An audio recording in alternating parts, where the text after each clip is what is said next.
Alô, seja bem-vindo ao Agro Rentável. E hoje tem um assunto além da porteira, né? Estou aqui, para mim, é uma das figuras mais icônicas públicas que tem no estado de Goiás. O vereador mais votado de todo o centro-oeste brasileiro, o Major Vitor Hugo. Seja bem-vindo ao Agro Rentável. Muito obrigado, Jorge. Um prazer estar aqui na PUC TV e nesse programa tão especial que se dedica a uma atividade econômica ou um grupo de pessoas que trabalham muito pelo nosso país, né? Para alimentar o nosso país e o mundo, na verdade. Exatamente. E o conceito do nosso programa aqui, do Agro Rentável, é rentabilizar. Então falamos muito, o Fabiano Tavares hoje não está presente, mas ele como consultor, né? Consultor financeiro, então ele ajuda muito essa galera aí a rentabilizar seu negócio. E hoje o nosso papo é além da porteira, né? Eu já adiantei aqui que o senhor foi o vereador mais bem votado, né? Aí do Centro-Oeste, e fala para nós, primeiro para iniciar nosso bate-papo, queria que você apresentasse para o nosso telespectador, apesar que estamos falando com 3 milhões de pessoas aproximadamente neste domingo, então, queria que você falasse um pouco sobre a trajetória do senhor. Bom, primeiro eu queria, antes de mais nada, como é um programa que é voltado aí para o produtor rural ou para a atividade do agronegócio, dizer que eu tenho uma ligação muito forte. O meu avô, o pai da minha mãe, lá no Rio de Janeiro, era um produtor rural, eu lembro de eu pequenininho, passeando na fazenda dele e tal, assim, lá na cidade de Campos dos Goitacazes. Então, o agro para mim é, assim, uma expressão da minha família também. E eu, como advogado, acabei de terminar, falta só entregar o TCC agora, né, um artigo científico, uma pós-graduação em Direito do Agronegócio, Direito Agrário. E, então, assim, eu fui deputado federal, como deputado também ajudei muito, né, na Câmara, os projetos que tinham a ver com o agro, então eu me sinto muito à vontade aqui nesse ambiente, né? Bom, vou responder a sua pergunta. Você perguntou quem é o Major Vitor Hugo, exatamente. Né? Bom, esse carioca, esse baiano, goiano, até eu que me misturei um pouco aqui. É verdade, é porque os meus pais são do Rio de Janeiro, né? Na verdade de Niterói, que é uma cidade, né, bem próxima da capital da cidade do Rio de Janeiro, e o meu pai era oficial da Marinha, foi servir em Salvador, acabei nascendo em Salvador, mas com 2 anos de idade, a minha família voltou para o Rio. Então eu fui criado no Rio de Janeiro, fiz a infância, adolescência, início da idade adulta, toda no Rio. Fiz a Academia Militar das Agulhas Negras, né, que é a escola de formação dos oficiais combatentes do Exército, que também é no Rio de Janeiro. E depois, anos mais tarde, quando eu fui terminar a Faculdade de Direito, foi minha 2ª graduação, eu comecei aqui, na Universidade Federal de Goiás, 4 anos, e o Exército me transferiu para o Rio, eu acabei terminando a Faculdade Nacional de Direito da Universidade Federal do Rio de Janeiro. Então, assim, eu tenho uma ligação com o Rio muito grande, daí o meu sotaque.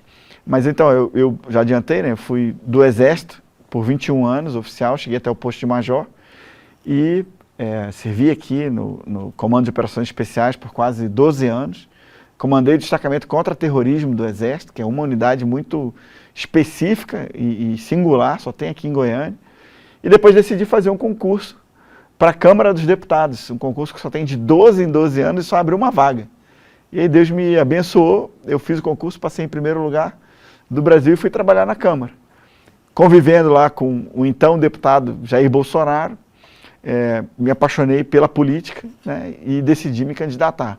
Fui candidato a deputado federal com o apoio do Bolsonaro, fui eleito deputado federal na primeira eleição, a primeira candidatura da vida, e na sequência o Bolsonaro me escalou como líder do governo. Agora você imagina, Jorge, você ser o líder do governo na sua primeira experiência política da vida.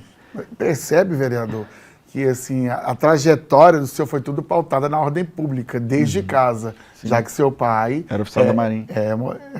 Militar também. Sim. Então, entende-se essa paixão pela ordem pública. Eu acho que influenciou muito esse ambiente militar da ordem pública, o senhor discutir essas pautas até hoje? Não tem dúvida, né? O meu pai, ele era um oficial da Marinha, ele era engenheiro eletricista e oficial da Marinha de Guerra, né? E ele era um empolgadíssimo com os temas da da defesa nacional, da geopolítica mundial, né? E também, lógico, da engenharia, né? Então, quando eu decidi ir para o Exército Brasileiro, não para a Marinha, ele ficou inicialmente meio, eu não vou dizer decepcionado, né? Porque meu irmão já tinha ido para o Exército. Mas talvez ele esperasse que eu fosse para a Marinha também para ser engenheiro, né? E eu fui para o Exército para ser combatente. Então, assim, o meu pai... Mas quando eu fiz o concurso para a Escola Preparatória de Cadetes do Exército, com 16 anos, com tanto medo de não passar e envergonhar meus pais... Mesmo. Eu vou dizer assim, não vou nem dizer que fosse envergonhar, eu tinha medo de decepcionar, essa era a melhor palavra. Porque eu acho que se eu não tivesse passado, meu pai não ia ficar envergonhado, mas ele talvez ficasse decepcionado. Ou na minha cabeça de adolescente, talvez a decepção dele ia me machucar mais do que... E aí eu estudei tanto, Jorge, que eu passei em primeiro lugar do Brasil, entre 12 mil candidatos. Eu ia falar isso agora, porque é um dos concursos mais disputados que tem, é da AMAN. Sim. E você foi o primeiro lugar. Mas eu acredito, e com toda sinceridade, assim, o desempenho, em vários cursos que eu tive, que acabei ficando em primeiro lugar, ou tive boas classificações, eu acredito todo o esforço e toda essa glória aí a Deus. Eu não tenho dúvida que tem muito a ver com a crença, com a força de vontade que Deus deu para os meus pais e eles transmitiram para mim, e esse medo também de decepcioná-los, né? Então, eu lembro do orgulho que meu pai e minha mãe tiveram, né? Quando eu, como cadete do primeiro ano da Academia Militar, recebi o espadinho do Presidente da República. Então, imagina, com 17 anos de idade, eu tinha acabado de fazer 18 anos, recebi o espadinho, que é o símbolo da honra militar, das mãos do Presidente da República, que na época era o Fernando Henrique. Então, independente de questões políticas, né? Naquele momento eu era apolítico. Né? E o meu pai, oficial de marinha, na época, já na reserva, poder participar lá dentro da academia, do mesmo ambiente do presidente, e vendo eu receber o espadinho, um prêmio das mãos do chefe maior da nação, eu posso dizer que eu dei orgulhos assim, bacanas assim, para os meus pais. Né? E foi no Rio? No Rio de Janeiro, em Resende, né? A Academia Militar das Agulhas Negras, a AMAN, fica no interior do Rio. Mas espadinho foi no Rio? No Rio de Janeiro, em Resende, na AMAN. Quando fala-se em grandes forças armadas, temos igual a Marinha, Exército, o Batalhão da Guarda Presidencial, então só me vem à cabeça Brasília, por ser da centrada e pelo seu histórico foi lá.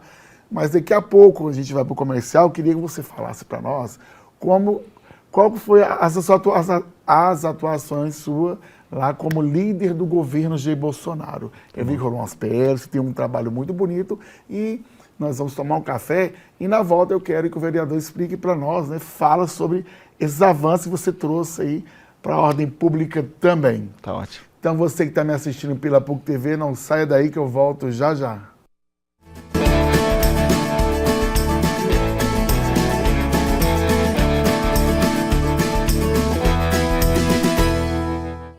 O confinamento Pontal cresce com o agro brasileiro. Com 3 unidades em operação, Itapirapuã, Mozarlândia e a recém-inaugurada Jaraguá, confinamos mais de 45 mil animais por ano, com estrutura de ponta e gestão de alta performance. Seja nosso parceiro e transforme sua produção com 0 desembolso imediato e trava no mercado futuro. Aqui, seu gado é bem cuidado e seu capital também. Com o fundo de investimento próprio, você antecipa seus recebíveis com segurança. Todas as despesas, alimentação, frete, sanidade, são descontadas no abate. Mais tranquilidade, mais resultado. Acompanhamento nutricional, bem-estar animal e maior desfrute por hectare. Tudo pensado para aumentar o faturamento da sua fazenda com precisão técnica e excelência operacional. Confinamento Pontal. Parceria, confiança e resultado. Do campo ao consumidor, com preferência na escala de abate e rastreabilidade completa. Produzir no campo nunca foi tão desafiador. Custos altos, excesso de volumoso, desperdício e o resultado nem sempre compensa. A Nutriganho chegou para transformar essa realidade. Nutriganho entrega nutrição inteligente, com menor custo, maior rendimento e sem depender de volumoso. Com Nutriganho você investe melhor, aproveita cada grão e vê o resultado direto no campo. Nutriganho, nutrição eficiente, ganho consistente.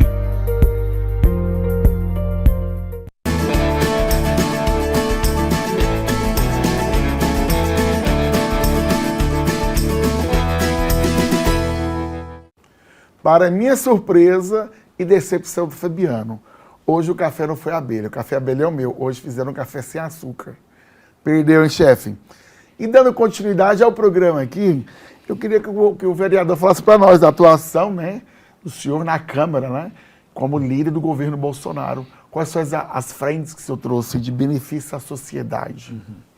Bom, primeiro dizer que foi um grande desafio, né, Jorge? Imagina, você é um deputado federal de primeiro mandato, ser escalado formalmente pelo presidente da República para representá-lo em todas as reuniões do Congresso Nacional, né, perante os outros líderes, perante os ministros de Estado, né, com o próprio presidente da República, na imprensa, e fazer defesa de temas tão importantes quanto o que foram propostos naquela época, como a reforma da Previdência, que ajudou o país a equilibrar suas contas naquele momento, a revisão da proteção social dos militares.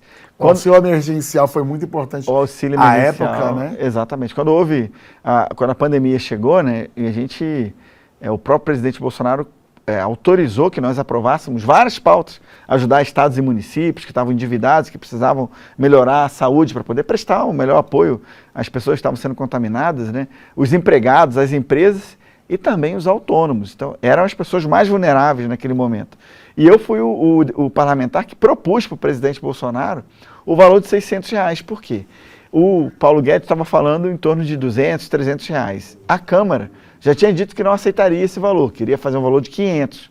E eu achava que a gente deveria chegar a R$600. Era um esforço muito pequeno, de R$100. E naquele primeiro momento, a gente imaginava que nós iríamos ajudar 22 milhões de brasileiros. Sabe quantos foram ajudados depois? Quantos? 70 milhões de brasileiros. Parabéns. Então, assim, a minha carreira política poderia acabar agora, mas eu tenho certeza que eu ajudei um percentual enorme da população brasileira com um pouco a mais de recurso no momento que era crucial, né? Em que o Bolsonaro estava, além da preocupação sanitária, tinha também uma preocupação muito grande com a economia. Bom, se vários governadores e prefeitos estavam fechando, né, impedindo que as pessoas trabalhassem, como é que os autônomos iam sobreviver? Né? Como é que, às vezes, aquela pessoa que tem uma carrocinha, né, que vende lá um cachorro quente, que vende na praia um biscoito Globo, que eram os exemplos que o Bolsonaro dava também, e que são concretos.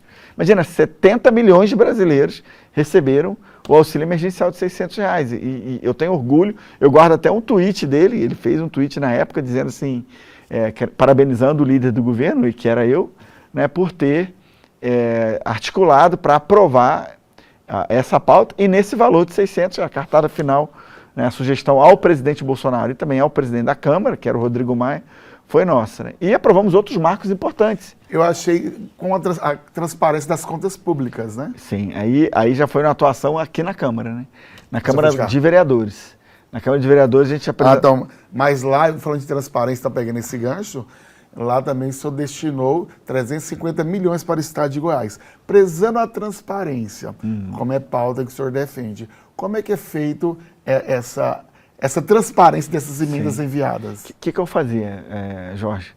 E mesmo na época que tinha as emendas do relator, que o pessoal chamava de orçamento secreto, muitos às vezes, tipo assim, queriam esconder quem indicou, quem não indicou, eu não. Eu fiz questão, para cada emenda que eu indicava, eu enviava um ofício para a Controladoria Geral da União, lá em Brasília, para o ministro Wagner Rosário, e também aqui para o representante do ministro aqui em Goiânia, para dizer, eu indiquei a emenda e eu solicito que a emenda seja fiscalizada na ponta da linha.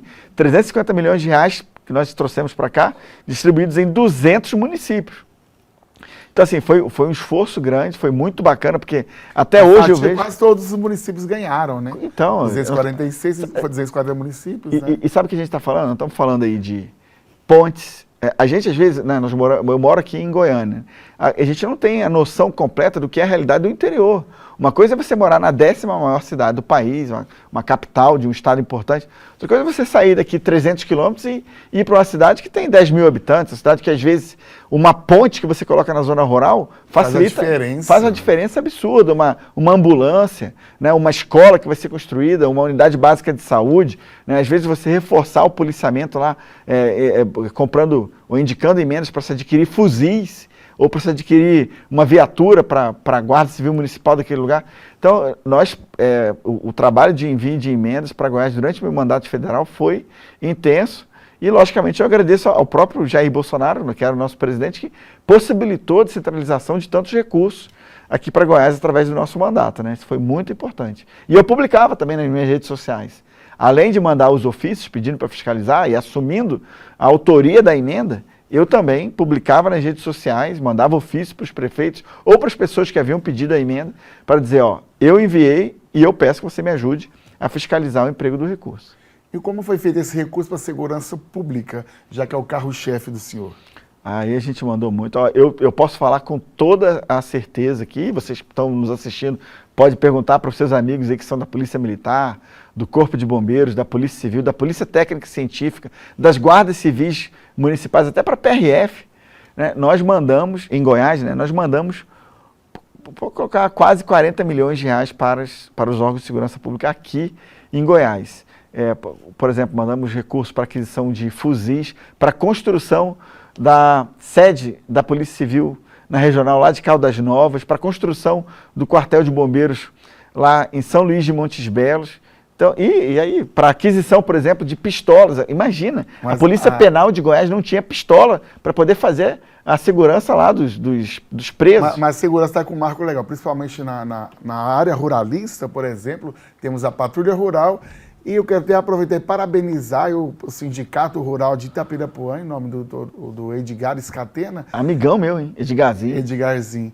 Que também tem a Patrulha Rural da Maria da Penha agora lá, que foi um pedido do Edgar aí, junto ao governo aí, e a Polícia Militar que agora lá... Um grande abraço aí para o Edgarzinho. Conta com a Patrulha Rural da Maria da Penha. Muito bom. Maria da Penha Rural. Muito bom. Foi implementado em Itapirapuã. E essa pauta da proteção da mulher é muito importante. Nós estamos vivendo aqui no Brasil hoje, infelizmente, uma epidemia de violência contra a mulher. E isso se agravou. Os números. Assustador. Isso se agravou nos últimos 3 anos do governo atual. Isso é um fato. Eu estou até saindo da política, não importa se você é de esquerda ou de direita, estou falando de números. Né? Infelizmente, os números de estupros em 2024 foi o ano que da história do Brasil teve o maior número de estupros registrados, quase 90 mil casos notificados. E nós sabemos que, em função da subnotificação, às vezes da vergonha, às vezes do medo que as mulheres têm de reportar, a ONU tem uma estatística de que somente 35% dos casos são reportados. Há mais ou menos 240 mil casos no Brasil. Isso é importante na política pública, né?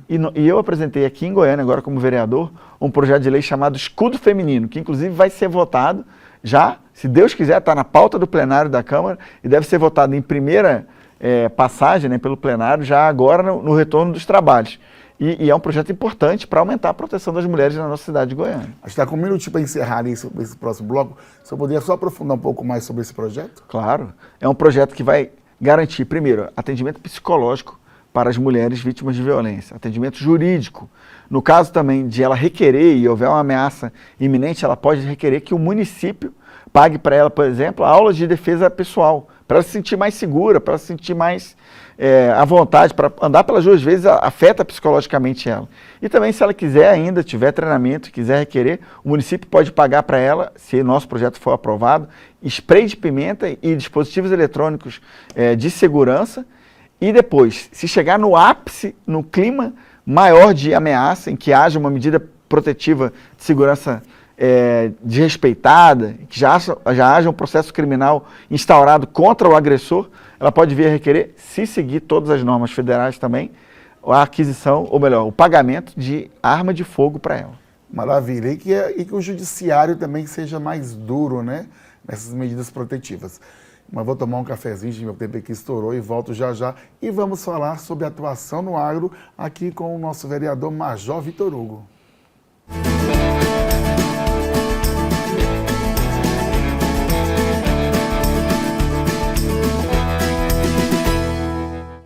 O confinamento Pontal cresce com o agro brasileiro. Com 3 unidades em operação, Itapirapuã, Mozarlândia e a recém-inaugurada Jaraguá, confinamos mais de 45 mil animais por ano, com estrutura de ponta e gestão de alta performance. Seja nosso parceiro e transforme sua produção com 0 desembolso imediato e trava no mercado futuro. Aqui, seu gado é bem cuidado e seu capital também. Com o fundo de investimento próprio, você antecipa seus recebíveis com segurança. Todas as despesas, alimentação, frete, sanidade são descontadas no abate. Mais tranquilidade, mais resultado. Acompanhamento nutricional, bem-estar animal e maior desfrute por hectare. Tudo pensado para aumentar o faturamento da sua fazenda com precisão técnica e excelência operacional. Confinamento Pontal. Parceria, confiança e resultado. Do campo ao consumidor, com preferência na escala de abate e rastreabilidade completa. Produzir no campo nunca foi tão desafiador. Custos altos, excesso de volumoso, desperdício e o resultado nem sempre compensa. A Nutriganho chegou para transformar essa realidade. Nutriganho entrega nutrição inteligente, com menor custo, maior rendimento e sem depender de volumoso. Com Nutriganho você investe melhor, aproveita cada grão e vê o resultado direto no campo. Nutriganho, nutrição eficiente, ganho consistente.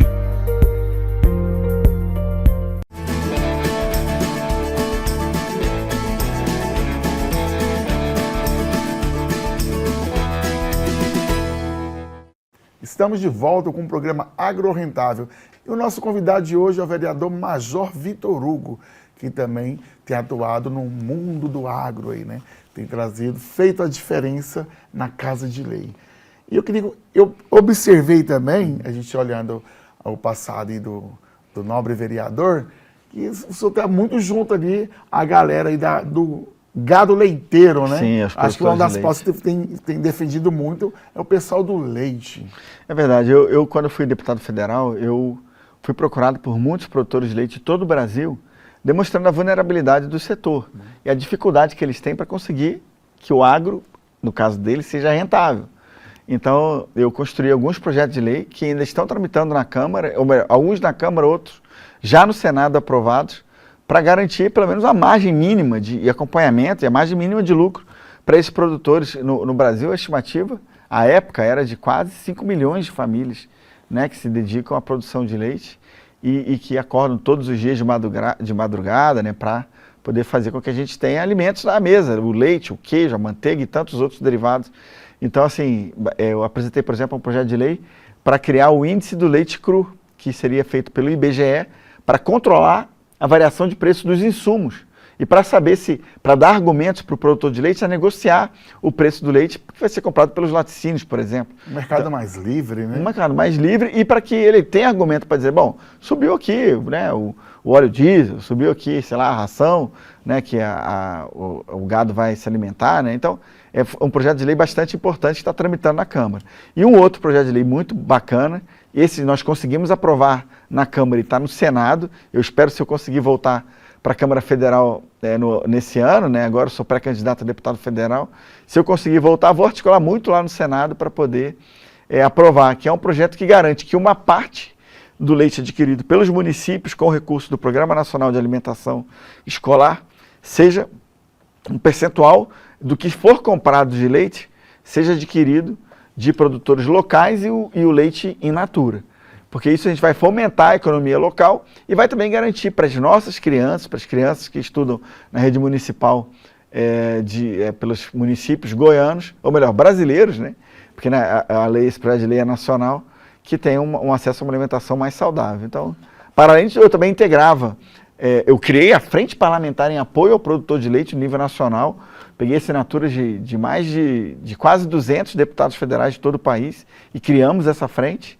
E também eu fazia parte da Frente Parlamentar da Agricultura, que é uma frente muito forte, muito atuante, a FPA, né, em Brasília. E como líder do governo, ajudei a aprovar ou a bloquear, né, aprovar pautas que eram boas para o agro ou a bloquear pautas que eram ruins para o agro, né. Você tem como lembrança aí dessas pautas que pode falar para nós, aí, que foram aprovadas, né, e que, de certa forma, que foi o senhor que conduziu? Eu lembro de uma muito importante que foi, durante a reforma da Previdência, havia uma emenda que buscava aumentar o tributo, né, o pagamento de impostos em relação à exportação. E isso seria um problemaço para nós, né, para os produtores rurais do Brasil. E eu lembro de uma votação na madrugada, e se não me engano a gente estava votando ainda na passagem pela CCJ, né, da proposta de emenda à Constituição da reforma da Previdência.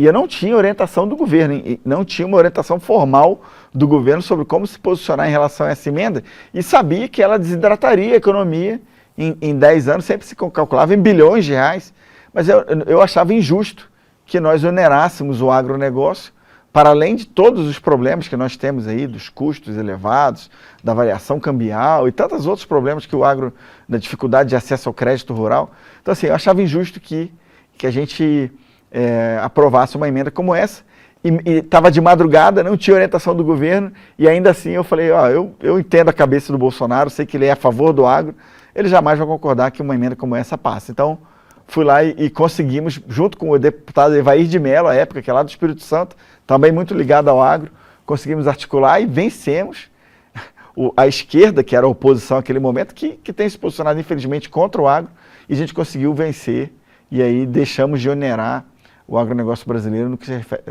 que se refere às exportações. A fala do senhor é bastante interessante, e consegue levar a pauta da segurança pública, mas a do agro. Hipoteticamente falando, se o senhor fosse governador, qual seria a primeira medida que o senhor ia fazer para melhorar o agro em Goiás? Eu vou falar uma coisa que é meio, não vou nem dizer que é polêmica, mas ela é real. Eu já tinha me posicionado contra isso no passado, e não é nenhum ataque ao governador atual nosso, mas é um fato. Eu acho que a criação da taxa do agro, que ele aprovou no final de 2022, ela causou muito abalo na relação, inclusive política, né, do grupo dele com os produtores rurais de Goiás. Então, eu acho que se eu me tornasse governador, né, e não é um objetivo meu para agora, já foi em 2022, mas não é. Bom, se eu tivesse sido eleito em 2022, eu jamais teria criado essa taxa. E eu acho que nós temos que trabalhar para desonerar o agronegócio. Quanto mais nós diminuirmos impostos, tributos em geral, mais facilmente, ou maior renda, até maior arrecadação. O Bolsonaro foi o presidente da República que diminuiu impostos e aumentou a arrecadação. Igual a taxa Selic 15%, a taxa Selic para o banco mais 18%, e para o agricultor 15%. Não, a taxa Selic é 15%. É assim, é um negócio, e é a prova maior para mim do descontrole fiscal e macroeconômico do atual governo federal. Isso aí, eu participei de debates. Na verdade, os bancos que vai gerindo, né? Para os bancos é uma maravilha, né? Agora, para nós, para o resto da população, uma taxa de juros como essa inviabiliza qualquer... As pessoas não querem investir em novos negócios, né? Quem tem recurso quer mais colocar no banco para poder ter a taxa, né? E isso é prejudicial para toda a economia nacional. Eu queria uma resposta mais opinativa do senhor, como o senhor disse agora, dos bancos, né? O Brasil protege mais o banco ou o agricultor? Muito mais os bancos, isso aí não tem dúvida. Infelizmente, nós deveríamos ter um cuidado muito maior com aqueles que produzem a comida nossa. E, aliás, os produtores rurais brasileiros produzem 1/4 de toda a comida mundial. Não estamos falando só da importância estratégica da segurança alimentar para o brasileiro. Que, lógico, nossa primeira preocupação é conosco mesmo, né? Mas no caso do Brasil, a nossa produção agropecuária é tão grande que 1/4 de todo alimento no mundo é produzido aqui. Então, a nossa economia é extremamente dependente do nosso agronegócio. Então, assim, cuidar do agronegócio, cuidar do produtor rural no Brasil é cuidar, na verdade, de todo o país, é cuidar da nossa economia, da nossa sobrevivência. Então, não faz sentido nenhum proteger os bancos e abandonar o produtor rural. Na verdade, o cenário atual, né, fechou o ano agora como recorde de recuperação judicial, né? Sim. Extrajudicial, judicial. Sim. Então, o agricultor que não está lucrando está falindo, literalmente fechando porteira. É muito ruim, a gente sente isso. Né? Podemos dizer que esse número aí, né, gigante dessas RJs é por causa dessas taxas? O governo federal atual, ele aumentou todos os tributos que você possa imaginar, tanto que o ministro da Economia atual ficou apelidado de Taxade, né? Não é à toa que ele é chamado de Taxade. É porque, ao invés deles trabalharem, né, eu nem sei se eles têm mesmo a meta de fazer o equilíbrio fiscal, mas se tiverem, a gente percebe assim, que ao invés deles trabalharem em diminuir as despesas para poder equilibrar com o nível de arrecadação, não, eles aumentam as despesas e aí tem que aumentar os impostos ou os tributos, de modo geral, para poder casar. E mesmo assim não estão conseguindo. Quer dizer, eles estão sufocando a economia. Perde em todos os lados. Em todos os lados, é um absurdo. Eles gastam mal, eles aumentam os impostos e com isso eles acabam com a economia do país. Então, e os juros só param, né, não param de subir. O que acontece? Quando terminou o governo Bolsonaro, aí o Lula colocava a culpa no presidente do Banco Central, que tinha sido indicado pelo Bolsonaro, que era o Roberto Campos Neto. Bom, mas na sequência ele indicou o Galípolo. E o Galípolo manteve as taxas em nível alto, aliás, em níveis muito altos. E isso demonstrou que, na verdade, não era um problema do fato ideológico. Ah, não, o Roberto Campos Neto era bolsonarista, e aí com isso ele queria prejudicar o governo Lula. Não é isso, é porque, infelizmente, esse desgoverno atual ele não cuida da economia. O nosso tempo está estourado já. Queria que você deixasse essa mensagem para o nosso telespectador. E também quem quer saber mais sobre a trajetória do vereador, como é que faz para ter esse contato, tem um contato da sua assessoria, vá direto, seu gabinete de portas abertas. Por favor. Como é que é essa funcionalidade? Bom, vocês estão nos assistindo, uma honra, muito obrigado aqui, né, de estar conosco. Se vocês quiserem conversar conosco, vão lá, portas abertas, porteiras abertas lá no nosso gabinete número 6 na Câmara de Vereadores, e também vocês podem, a gente tem o maior prazer de ter vocês nas nossas redes sociais, é @MajorVitorHugo. Vai lá no Instagram, manda uma mensagem direta pra gente. Se quiser ir lá pessoalmente, vocês vão ser muito bem recebidos. É um prazer interagir com vocês, virtual ou pessoalmente. E só pegando a deixa dele aqui, vocês viram que ele já profetizou, né? Ele falou, no meu gabinete, lá na Câmara dos Deputados. Eu acho que tem surpresa por aí. E você também assistindo esse domingo aqui pela PUC TV, muito obrigado. Até o próximo domingo e fique com Deus.